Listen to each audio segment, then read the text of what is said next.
Hey guys, thanks for joining me for another Dissidia Final Fantasy Auron video, and today we are going to do a character guide on Auron.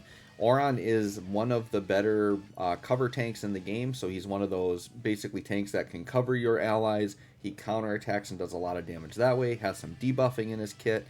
He has a very unique mechanic in that he has melee resist down, so if you pair him with other melee characters, they will all do weakness damage basically, right?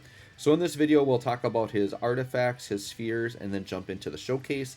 I did look at his force enhancements. He doesn't have anything like crazy or notable outside of what a normal character gets. A normal character basically will just get general stat boost. They get the force charge up, which once again, if you want him to have full force charge up, you want to bring him at least to level 23 for that. Otherwise, he's just buffing his skills, and he gets, you know, the small, moderate 5% HP damage buffs during force time. He doesn't have any of those crazy force charging abilities like Penelo or Cryo do. So, in general, it just depends on how much you're going to use Auron and how much you like him.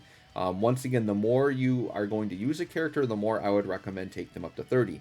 My Auron's only at 10, and the reason why is I have like basically infinite character points at this point. I've got 500,000. So for me, with my setup, every force enhanced character I will always take the 10 because I'm only giving up character points, which I have plenty of.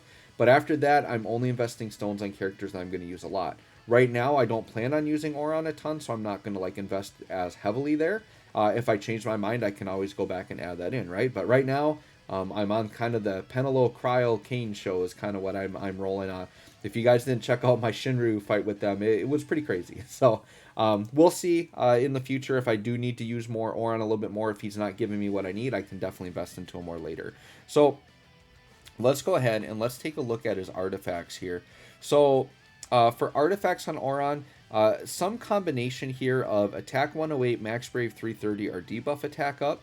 Since Auron is really about debuffing, I decided to go like really all in on attack with him.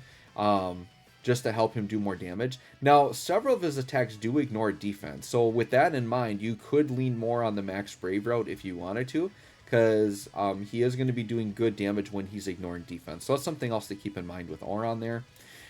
But some combination of those three I think are good. And then for the spheres, he wants the typical A-slot stuff. Now, Auron fulfills a lot of different things. So he works with attack and brave damage, which pretty much every character does, but he is a melee attacker, so there are some melee attacking spheres, and there are some physical attacking spheres. So melee, physical, he also does weakness damage. So you can give him weakness damage spheres as well. So I decided to give him Rydia, which is a weakness damage sphere for brave damage and attack. And then Raijin is a really good physical attack up one. So if you specifically want for physical attackers, Raijin is a very strong physical attack sphere you could throw on there. The E slot is a little bit more open-ended. You could go more of a utility route. So if you want, say, like on mine here, I put Ferris's on to give him a little bit of a poison. If you wanted to, say, put Vanille's on and have him like break and debuff enemies, you could do it that way. Or I should say like cleanse off their buffs or whatever. Or you could just go with like a typical attack sphere, right? Something like, I think, a Seymour, something like that would be, I think Yuffie's another one that you could use. Something like that you could use on the E slot, right? All right, so let's go ahead and hop in. We're just hopping in. I decided not to go into the Shinryu for this one. I'm just going into Cryo's Lufenia, just because I want the bosses to be aggressive, but I don't want to worry about necessarily like instantly dying here. But I do want the bosses to be aggressive because like a lot of what Auron is countering. So we want to see Auron counter and do all of that, right? Now, he's got his 15 and 35 do some pretty cool things, but he's got a lot baked into that LD. So I think we are going to open up with the LD here when we get his turns. Cryo, sure, we'll just open up Ray of Hope. The other thing with doing the Lufenia, I can get into my force gauge quicker if I do want to show off Auron during a force time. I don't know if I'm going to go crazy and show him off during a force time, but I just want to make sure I don't go crazy and like kill the enemies and just have enough time to get the character off here, right?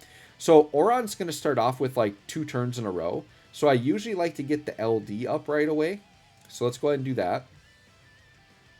So what this LD does, it's got a lot into it, but it ignores defense, okay? And then it allows him, it gives him a buff that gives him counters, and then it also puts a buff on your allies that basically gives him cover. So the Sentinel 16 turn buff It does other things, but it basically makes Auron cover them. So that's a really long time duration for that, right? And then Auron's got this time to shape your stories. That's what we just got from it. That's what allows him to counter. And his counters also ignore defense, which is quite powerful, right? So now you're going to have like a free skill use, right? So this free skill use, you could use the 15 or 35.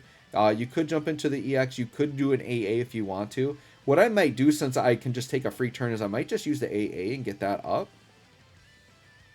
And then what I like to do is I like to go into you could go into Purgatory or Banishing Blade.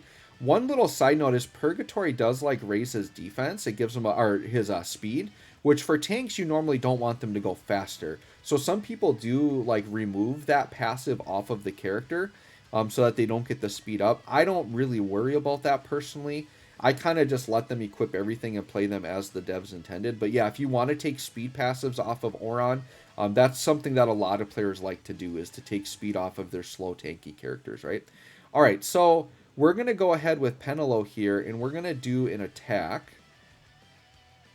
Shoot, actually, I'm going to break him here. I was going to let the enemies attack there, but we'll let Cryle go and then let the enemies attack. And then we'll see Auron start to tank here a little bit. Okay. So we'll do that. We'll let Cryle... sure, Cryle will do the LD too.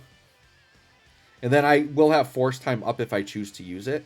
So maybe on Cryle's next turn, we'll just do some crazy Force Time buffing and then see what kind of damage Auron can do. But we'll let the enemies attack here, and hopefully we'll see Auron's cover tanking kind of work here. I mean, these are all attacks, so he's just going to counter either way. But if they're single target, he would cover. That's really good damage. 400k AoE on a counter. So... And this isn't like a fully maxed out Auron, right? Like his armor isn't, like I haven't put a book or anything on his armor. He doesn't have an Ultima weapon. So like if you like Auron, like this damage is actually looking really solid for counters. Now granted, this is just a Lufenia fight, right? The EX is usually a good button to press right away. So this EX does have a 1-turn delay on it, which is really nice. He gets an attack up from it. It also does, like... I believe the LD, the EX, and the 35 all do melee resist down. So you get weakness damage that way. So there's a lot that you can get from that. But yeah, the EX is a good button to press for sure. We'll go ahead. I know I've got free turns here, but we'll just go ahead and attack through. The one thing to note about Cryle is you can see Cryle's trap paralyzed him. That actually anti-synergizes with Auron. So typically you wouldn't want to run like paralyzing characters or... characters that are going to stop the enemies from attacking, or like speedster characters that take like a million turns in a row, right? So what I'm going to do is I'm just going to attack through here normally. We'll let the enemies burn off their paralyze. We'll get them closer to another turn, and then what we'll do is we'll put that back on. So now we can use Banishing Blade. We haven't used that one yet. Banishing Blade does an Eye Brave down, Max Brave down on the enemies, and then just gives him one of his generic buffs, which he also gets from the 35. So you don't really have to worry about upkeeping that buff. It's going to, like, you're going to be pressing buttons. It's going to get upkept pretty automatically, right? We'll just attack through. We're going to kill the enemies here pretty quick if we're not careful. So let's just get them closer to them having a turn. Actually, do I want to do Force Time now? Yeah, let's go ahead and put Force Time on, sure. We'll absolutely, like, blow these enemies into oblivion, though, but... That's fine. We'll just see some counters from Auron here. We won't, like, crank up the force gauge like we would in, like, a nuke video. We'll just have it on. Alright. So Auron's basically done everything. So really, the way you're going with Auron, right, is you do that open up. You make sure you get the LD on open. And then after you open with LD... I mean, he's got 2 turns in a row, right? So it doesn't matter which order. The first skill use could be something else and then the LD. I personally like doing LD and then taking the free turn on the AA just to have that up and then do a 15 or 35. But then from there, you're basically upkeeping the buffs, which they have very long turn durations, and he's very slow. So he's a very easy character to play because you basically just get him set up and you let your other characters do all the work, let the enemies take turns, and he's just going to counter away for you. So these counter tank characters are very, very easy to play. All right, so we're going to go ahead with Penelo here. And we're just going to do an HP attack. And then we're going to let the enemies attack. And we should see the cover in action here now. They're going to attack Cryle. You can see Auron is going to cover here. Oh, and then there was a miss. So I don't think he'll actually counter on a miss. That's unfortunate. So another thing to note with Auron is in your summon boards. Missed again. Okay. And that's because they're just trying to put a debuff on. I don't think they're actually attacking there. But something to keep in mind with Auron and characters like Auron is that from your summon board passives, there are two passives, I believe, Rama and I think Leviathan. No, Bahamut. I think Rama and Bahamut. Is it Bahamut or Leviathan? Anyways, two of the summons have evades on them. And for characters like that, you typically don't want to give them any evasion at all, because if they dodge, they do not counter. So you'll have to check your dodge tank characters, but you want to make sure not to give them that. I'm sure we'll put... Oh, shoot, the EX is going to delay them here. I actually wanted them to take an attack, but yeah, just out of habit, I pressed the EX. But yeah, you can see pretty good damage there. We are in a force time, though. I don't want to nuke these enemies down too far, so we'll just let Crow go ahead, and we will just do an HP attack. Still pretty solid for a straight-up HP attack there. All right, let's let the enemies attack. Let's let Auron counter through and just see the damage that we have going on here. So you can see very nice damage. I mean, that's a mill AoE, but that is during force time, right? But that's still very good. Powering up the Giga Flare, that's fine. We'll let this enemy counter through. But yeah, that's basically it. That's how you play Auron. Pretty simple. He works very similar to like a Gladio, something like that. You just let him counter, or like a Galuf. You just let him counter and go to town and do a lot of damage. So anyways, guys, let me know what you think of Auron. Hopefully this video helps you all out. Thanks for watching, and we will catch you all on the next one.